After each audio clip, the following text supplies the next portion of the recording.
કલોલ, છત્રાલ અને ખાત્રજ પંથકમાં વિકાસના નામે પર્યાવરણનો વિનાશ નોતરતા એકમો સામે કલોલ સમાચારના ખાસ ઇન્વેસ્ટિગેશનમાં ચોંકાવનારો ખુલાસો થયો છે.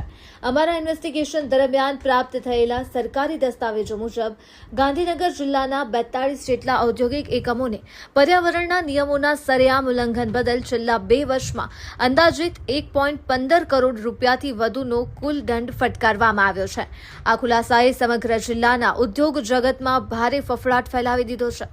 અમારા ઇન્વેસ્ટિગેશનમાં પ્રદૂષણના નિયમોનું ઉલ્લંઘન કરનાર એકમોમાં અનેક જાણીતી કંપનીઓના નામ સામે આવ્યા છે. આ યાદીમાં સામેલ મુખ્ય કંપનીઓમાં MRK ઇન્ડસ્ટ્રીઝ, મેઘમણી organics, Chhatral environment management system limited, Camplast industries, Mahalaxmi dairy product, Sahyog organic, Brichem sciences private limited, Sagar drugs and pharmaceuticals અને મારુતિ મલ્ટીકેમનો સમાવેશ થાય છે. અન્ય કંપનીઓના નામ પણ તમે આ યાદીમાં જોઈ શકો છો.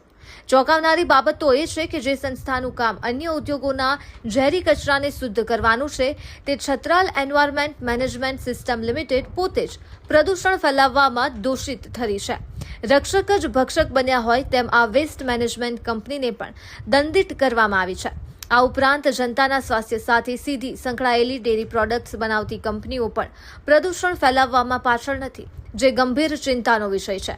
કલોલ, છત્રાલ અને ખાત્રજ વિસ્તારના રહેણાંક વિસ્તારોની નજીક આવેલા ઉદ્યોગો દ્વારા છોડવામાં આવતું ઝેરી પાણી ખેતરોની ફળદ્રુપતા ખતમ કરી રહ્યું છે અને હવામાં ઓકવામાં આવતો ધુમાડો લોકોના આરોગ્ય સાથે ચેડા કરી રહ્યો છે. કલોલ સમાચાર પાસે ઉપલબ્ધ આ 42 કંપનીઓની સંપૂર્ણ યાદી હવે જનતાની અદાલતમાં છે. દંડ ભર્યા પછી પણ શું આ કંપનીઓ ખરેખર સુધરી છે કે પછી દંડ ભરીને ફરીથી પ્રદૂષણ ફેલાવવાનો રસ્તો અપનાવી લીધો છે, તે એક મોટો સવાલ છે. બીજા ભાગ માટે જોતા રહો કલોલ સમાચાર.